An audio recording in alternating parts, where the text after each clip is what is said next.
Scientists have developed a battery that could last 5,000 or more years based on radioactive carbon. This could be an absolute game changer for everything. In the process of making nuclear energy, carbon is used as a deflector to moderate neutrons. In the process, it ends up becoming radioactive itself. This is called nuclear graphite, and it's made up of carbon-14. It's largely considered a dangerous waste product. Radioactive carbon is largely unstable, and it will eventually decay and become nitrogen. All of the elements, all of the atoms in our world are made up of the same things: neutrons and protons and electrons, among other smaller particles.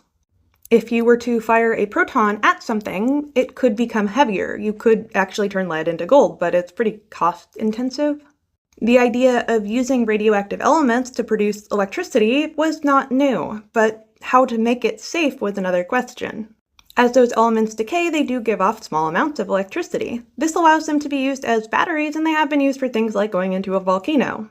They could also be used for things like Voyager, spacecrafts that need to have power for a very long time. 5,000 years or more pretty much ensures that they will always be on, at least as long as society remains.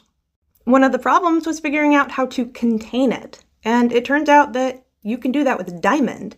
It will allow electricity to be taken off, and it can prevent it from becoming dangerous to those around it.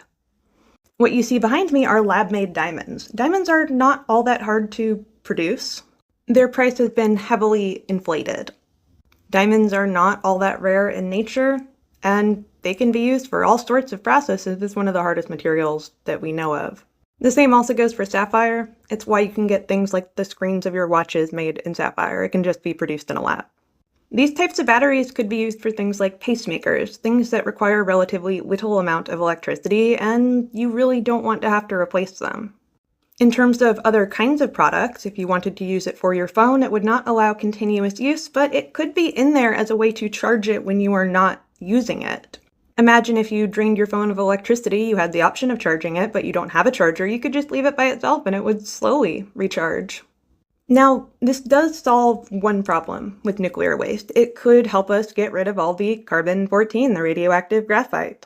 It does not solve the larger problems. We use geobacter, a kind of bacteria, to at least solidify liquid waste so it doesn't get into the groundwater. Having these kind of products being commonplace could relieve some of the pressure for batteries. At least in some way, reduce some of the demand. And I could see the very same principles being applied to other kinds of nuclear waste. You have to understand that nothing is going to be a cure-all. We work as scientists to come together and solve larger societal problems just one puzzle piece at a time.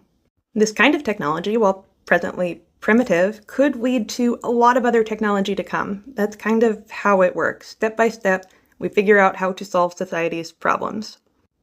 What do you think? Would you trust having a radioactive carbon diamond in your pacemaker?